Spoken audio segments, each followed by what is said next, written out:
Shalom Bapak Ibu, Saudara-saudari semua yang ada di rumah, dimanapun kita berada. Mari kita mengucap syukur kepada Tuhan. Kita mau kembali berjumpa keluarga pada hari ini. Kita akan menyanyikan pujian yang mengatakan Yesus memegangku dengan tangan-tanganmu.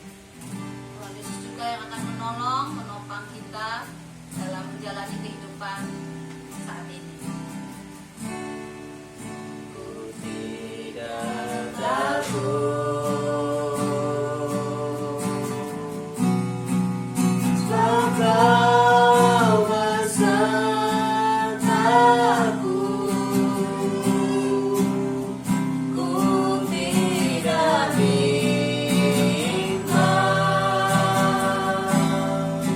Sebab Engkau Allahku.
puji Tuhan, Shalom Bapak Ibu yang kasih Tuhan.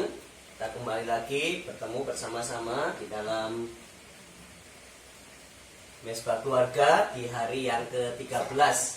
Pada saat ini tetap di dalam edisi kita mengikuti apa yang menjadi instruksi atau arahan daripada pemerintah untuk kita bisa tinggal di rumah sehingga persebaran dari wabah virus corona ini bisa segera teratasi. Nah Bapak Ibu, di sepanjang minggu ke depan ini, kalau kita sudah belajar 2 minggu yang lalu, kita sudah belajar tentang hal berdoa.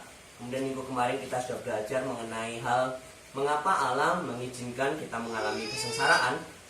Nah pada sepanjang minggu ke depan ini kita akan belajar tentang tema yaitu Labirin Kehidupan, dari sebuah buku yang ditulis oleh Joas Adi Prasetya dengan edisi di rumah saja begitu ya, yang berjudul Labirin Kehidupan, yaitu spiritualitas sehari-hari bagi peziarah iman.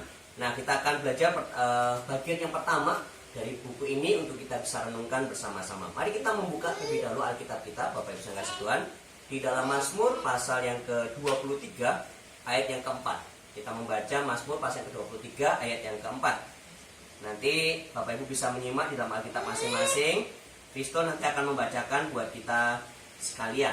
Mazmur pasal yang ke-23 ayat yang keempat. Silakan, nanti Kristo akan membaca. Sekalipun aku berjalan di dalam lembah kekelaman, aku tidak takut bahaya, sebab Engkau besertaku, padamu dan tongkatmu, itulah yang menghiburku aku. Amin. Saya mengulangi lagi Bapak yang kasih Tuhan, sekalipun aku berjalan dalam lembah kekelaman, aku tidak takut bahaya, sebab Engkau besertaku, gadamu dan tongkatmu itulah yang menghibur aku. Nah Bapak yang kasih Tuhan, pada waktu kita menjalani kehidupan kita di dunia ini, maka ya disadari ataukah tidak begitu ya Bapak Ibu, bahwa kita ini ada sesuatu yang tidak bisa jauh dari kita begitu. Apa itu? Yaitu bayang-bayang kita Bapak Ibu. Kalau misalkan Bapak Ibu berjalan misalkan seperti sore atau malam hari ini di bawah sinar lampu begitu ya, Bapak Ibu akan melihat bahwa ada bayang-bayang dari diri Bapak Ibu sendiri begitu ya. Dan ini rasanya dekat begitu ya, atau tidak bisa dipisahkan dari kehidupan kita. Nah yang lebih menyeramkan lagi Bapak Ibu, pada waktu misalkan kita merasa ada sesuatu yang lain begitu ya, kadangkala tanpa kita sadari sebenarnya itu bayang-bayang kita, tapi kita merasa ada sesuatu yang lain, lalu kemudian kita mulai berpikir yang lain-lain, lalu kemudian mulai membuat bulu kuduk berdiri dan segala macam gitu ya.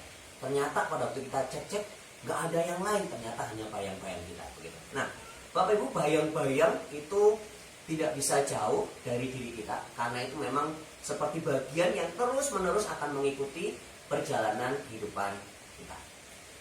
Nah menariknya Bapak saya kasih Tuhan, kalau kita kaitkan ini di dalam kehidupan kita, maka seringkali di dalam Alkitab kita tidak menemukan atau sangat sedikit sekali penulis Alkitab yang berbicara tentang bayang-bayang kehidupan.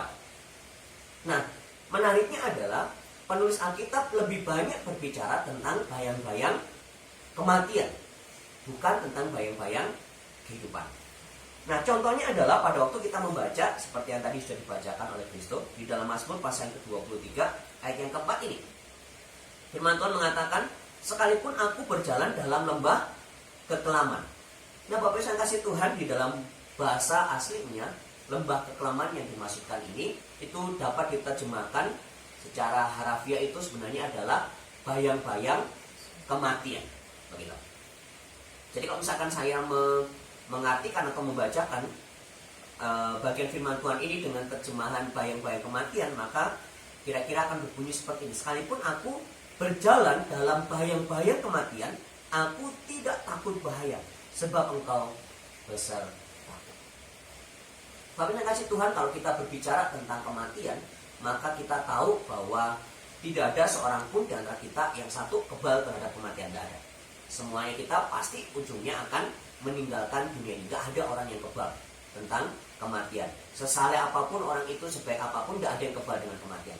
Semuanya kita dalam sebuah perjalanan untuk meninggalkan dunia ini, dan kita sedang berjalan menuju pada kehidupan yang kekal dalam kerajaan surga yang mulia, untuk tinggal bersama-sama dengan Bapa kita di surga. Jadi Bapak Ibu, tidak ada yang kebal di antara kita, atau semuanya kita tidak ada yang kebal terhadap kematian. Jadi ini akan terus membayangi kehidupan kita. Yang kedua, saya kasih Tuhan, bahwa tidak ada seorang pun di antara kita yang tahu kapankah kematian itu menjemput kita. Gak ada. Jadi kalau seandainya ada pun orang yang tahu kapan kematiannya, justru kita akan memberikan ketakutan yang luar biasa. Coba Bapak Ibu bisa bayangkan kalau Bapak Ibu tahu kapan matinya, lalu kemudian dengan cara seperti apakah matinya dan segala macam, itu pasti akan memberikan dampak bahwa kita akan semakin takut menjalani kehidupan kita. Kenapa? Karena kita tahu kapan kita mati, lalu kemudian kapan bagaimanakah kematian kita. Nah Bapak Ibu, tidak ada seorang pun di antara kita yang mengerti kapankah kematian kita. Gak ada. Kenapa? Karena kematian selalu menjadi misteri dari Tuhan Allah di dalam kehidupan kita. Sewaktu-waktu kalau seandainya Tuhan Allah sudah menyiapkan tempat itu dan tempatnya sudah siap, rumah kita sudah siap di surga, maka Tuhan kita Yesus Kristus akan menjemput kita, sehingga kita akan tinggal bersama-sama dengan Tuhan Yesus Kristus. Jadi Bapak Ibu kita tahu, saya yakin semuanya kita mengetahui atau meyakini bahwa tidak ada seorang pun di antara kita yang kebal terhadap kematian, dan tidak ada seorang pun di antara kita yang tahu terhadap kematian. Tetapi Bapak Ibu kasih Tuhan, yang kita tahu adalah, yang kita percaya, yang kita imani adalah bahwa pada waktu kita menjalani kehidupan kita dan kita ada di dalam bayang-bayang kematian ini, kita tahu bahwa kita tidak berjalan sendirian. Nah itu yang terus menguatkan kita. Firman Tuhan mengatakan di dalam Mazmur pasal ke-23 ini ayat yang keempat, aku tidak takut bahaya. Kenapa? Raja Daud mengatakan, sebab engkau besertaku. Raja Daud tidak takut menghadapi bayang-bayang kematian. Kenapa? Karena dia yakin, dia percaya ada Tuhan yang beserta dengan dia. Ada Tuhan yang senantiasa berjalan bersama-sama dengan dia. Bahkan Raja Daud memberikan catatan atau memberikan satu keyakinan di selanjutnya dari bagian ini, yaitu gadamu dan tongkatmu itulah yang menghibur aku, kata Raja Daud, kata pemazmur. Kenapa? Karena artinya bahwa Daud tahu bahwa ada tangan Tuhan yang akan terus menopang, ada tangan Tuhan juga yang akan terus menguatkan. Begitu. Menghadapi bayang-bayang kematian, dia tidak takut bahaya. Dia tidak takut. Sama seperti kita sekarang Bapak Ibu, bukan berarti terus kemudian kita gegabah, bukan berarti terus kemudian kita sembrono menjalani kehidupan kita. Ya tidak. Misalkan kita terus kemudian menghadapi wabah ini yang semakin belum pasti begitu ya, kapankah berakhir segala macam. Lalu kemudian kita dengan penuh keyakinan iman segala macam, kemudian kita sekarang ini diinstruksikan untuk memakai masker, lalu kemudian kita keluar, saya nggak perlu masker, bukan seperti itu. Itu artinya kita sembrono, kita gegabah. Tetapi Bapak saya kasih Tuhan, pada waktu kita menjalani hari-hari kita dengan keyakinan ini, dengan bayang-bayang kematian yang sewaktu-waktu bisa mengambil kita, bisa menjemput kita, kita tidak takut bahaya. Kita tidak akan takut. Kenapa? Karena ada tangan Tuhan yang beserta. Ada Tuhan Yesus yang beserta dengan kita. Sehingga itu akan membuat kita semakin damai, semakin mantap menjalani kehidupan kita, berjalan bersama-sama dengan Tuhan. Kita tidak tahu Bapak saya kasih Tuhan kapankah wabah ini akan berakhir. Yang kita bisa lakukan adalah kita terus menjaga kehidupan kita, kita terus menjaga kesehatan kita terus menjaga kebersihan hidup kita terus menjaga iman dan percaya kita kepada Tuhan. Nah, di tengah-tengah situasi seperti ini dan dalam tanda kutip dalam bayang-bayang kematian seperti ini, kita tetap tidak takut bahaya karena kita percaya ada Tuhan yang beserta dengan kita. Mari kita terus imani ini dan kita terus pegang bahwa ada gada Tuhan, ada tongkat Tuhan yang berjalan bersama-sama dengan kita, yang menjadi kekuatan dan menjadi penghibur dalam kehidupan kita sekalian. Tuhan memberkati kita sekalian. Mari kita akan tundukkan kepala kita akan berdoa untuk firman Tuhan. Nanti Oma akan berdoa buat firman Tuhan yang kita sudah dengarkan bersama-sama. Terima kasih Bapak, kami naikkan ucapan syukur saat ini kami sudah mendengarkan firman-Mu. Biar firman-Mu Tuhan bertanam di hati kami, mengingatkan kami dalam sepanjang jalan hidup kami. Hanya gadamu dan tongkat-Mu yang menguatkan, menghibur kami. Kami tahu Tuhan bayang yang kami selalu lihat Tuhan, untuk yang selalu menyertai kami. Kami tahu sebagaimana kata Mazmur Daud, tidak takut walaupun menghadapi bayang-bayang maut. Tuhan, beri kami kekuatan iman seperti yang Kau berikan kekuatan iman kepada Daud. Beri kami juga hati yang selalu dekat dengan Engkau, yang selalu teguh berpegang pada janji-janji-Mu. Beri kami hati yang selalu merasakan tenang, aman dalam perlindungan-Mu. Pegang kami kuat-kuat dengan tangan kanan-Mu yang penuh kuasa. Terima kasih Tuhan buat firman-Mu. Tinggallah firman dalam hidup kami, merambatkan semakin dalam, masukkan bawa kebenaran. Dalam nama Tuhan Yesus kami berdoa. Amin. Puji Tuhan, Bapak Ibu yang kasih Tuhan, kita akan kembali berdoa bersama-sama dengan keluarga kita masing-masing. Nah, pada sore hari ini atau malam hari ini kita akan berdoa untuk anggota keluarga kita. Bapak Ibu bisa bergandengan tangan, saling mendoakan. Suami bisa mendoakan istri, istri mendoakan suami, orang tua mendoakan anak, anak mendoakan orang tua. Mari kita menguatkan sekarang ini anggota keluarga kita. Masing-masing kita berdoa untuk anggota keluarga kita. Kita menyerahkan keluarga kita ke dalam tangan kuasa Tuhan. Mungkin ada juga orang-orang yang kita kasihi, yang tidak bersama-sama dengan kita, yang Tuhan taruh dalam hati kita untuk kita doakan. Nanti Bapak Ibu bisa mendoakan anggota keluarga. Sementara Bapak Ibu akan berdoa bersama-sama untuk keluarga dan juga menguatkan, mendukung anggota keluarga dalam doa. Kami juga akan mendampingi Bapak Ibu di dalam pujian penyembahan kepada Tuhan untuk terus mengingatkan bahwa kita tidak berjalan sendirian, bahwa ada tangan Tuhan yang terus menopang kehidupan kita. Yesus menopang. Mari kita berdoa bersama-sama kepada Tuhan. Yesus memegangku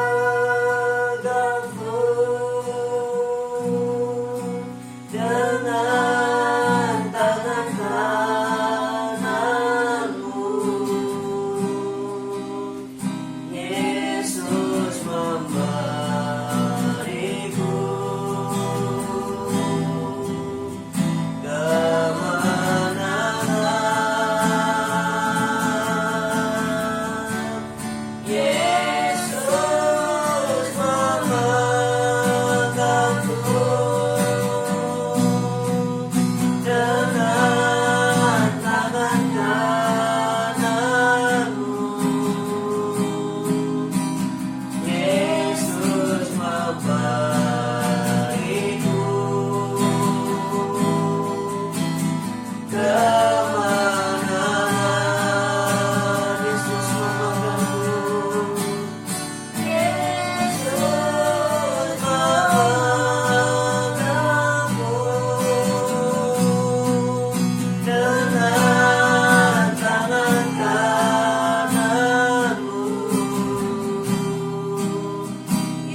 Bapa di surga, kami datang kepadamu pada malam hari ini, menyerahkan ya Tuhan setiap anggota keluarga kami pribadi demi pribadi ke dalam tangan kuasa Tuhan. Setiap kami ya Tuhan yang mengikuti Mesbah Keluarga secara online ini ya Bapak, setiap kami yang saat ini bergandengan tangan di rumah kami masing-masing, setiap kami ya Tuhan yang menopang, mendukung ya Tuhan anggota keluarga kami masing-masing di dalam doa-doa kami, kiranya Tuhan boleh memberkati hamba-Mu secara pribadi ya Tuhan. Berdoa buat keluarga yang Tuhan percayakan, berdoa ya Tuhan buat istri, berdoa ya Tuhan buat Claudia, berdoa buat Kristo ya Tuhan, berdoa buat Oma yang ada bersama-sama dengan kami ya Tuhan saat ini, juga keluarga kami yang lainnya ya Tuhan. Tuhan kiranya menolong dan memberkati ya Bapak. Dan setiap anggota keluarga kami ya Bapak, jemaatmu ya Tuhan, Tuhan memberkati ya Bapak. Tuhan memberkati para suami, para ayah, Tuhan memberkati para istri atau para ibu ya Bapak. Tuhan memberkati anak-anak ya Bapak. Kami berdoa di dalam nama Tuhan Yesus Kristus. Biarlah ya Tuhan setiap anggota keluarga boleh dikuatkan di dalam Engkau ya Bapak, menghadapi kehidupan yang saat ini ya Tuhan. Semakin hari ya Tuhan, kami tidak tahu secara pasti ya Bapak bagaimanakah perjalanan kehidupan ini atau wabah ini ya Bapak. Kapankah wabah ini akan berakhir? Tetapi biarlah kami boleh saling menguatkan satu dengan yang lainnya di dalam nama Tuhan Yesus Kristus. Suami boleh menguatkan istri dan anak-anak, istri boleh menguatkan suami dan anak-anak, orang tua menguatkan anak-anak, anak-anak menguatkan orang tua ya Bapak. Sehingga semuanya kami ya Tuhan, keluarga-keluarga Kristen ya Bapak, keluarga-keluarga anak-anakmu ya Bapak, kami boleh saling terus bergandengan tangan, menopang, mengasihi, mendukung di dalam doa-doa kami ya Bapak. Dan kami akan berjalan bersama-sama melewati semuanya ini ya Tuhan, dengan pertolongannya daripada Tuhan. Karena kami tahu ya Tuhan, sekalipun kami ada di dalam bayang-bayang kematian, sekalipun kami tidak takut bahaya, karena ada Tuhan yang berjalan bersama-sama dengan kami. Gadamu dan tongkatmu itulah yang menjadi kekuatan kami, yang menjadi penghibur kami ya Bapak. Dan kami akan terus berjalan menatap hari-hari yang ada depan kami dengan damai sejahtera daripada Tuhan, dengan penuh keteguhan, dengan penuh keyakinan, karena ada tangan Tuhan yang menopang, ada tangan Tuhan yang memegang kami. Terima kasih ya Tuhan, terima kasih ya Bapak yang menyerahkan kehidupan kami dalam tangan kuasa-Mu. Dan biarlah ya Tuhan kami boleh terus ada di dalam berkat-berkat Allah. Kami akan mengakhiri Mesbah Keluarga kami pada malam hari ini ya Tuhan, dengan mengharapkan senantiasa, memohon senantiasa berkat Tuhan atas kami sekalian. Kiranya berkat kasih karunia dari Allah Bapa, berkat kasih sayang dan damai sejahtera daripada Tuhan kami Yesus Kristus, berkat persekutuan, kekuatan, penghiburan daripada kuasa Roh Kudus yang akan terus menyertai kami, memimpin kami sekalian, dengan tongkat dan gadamu yang akan terus memegang kami dan berjalan bersama-sama dengan kami, menyertai kami, memberkati kami sekalian, mulai dari malam hari ini sampai Maranatha Tuhan Yesus datang kedua kalinya, mengakhiri ibadah kami di dalam nama Tuhan kami Yesus Kristus. Haleluya, amin. Di nama Tuhan, Bapak yang kasih Tuhan, kiranya Tuhan boleh memberkati kita sekalian, dan kita boleh terus menjaga kesehatan kita boleh terus mendukung program pemerintah dalam kehidupan kita Bapak Ibu, dan kita terus percaya bahwa Tuhan memegang tangan kita sekalian. Sampai bertemu di dalam jam Mesbah Keluarga berikutnya. Tuhan memberkati kita sekalian. Shalom.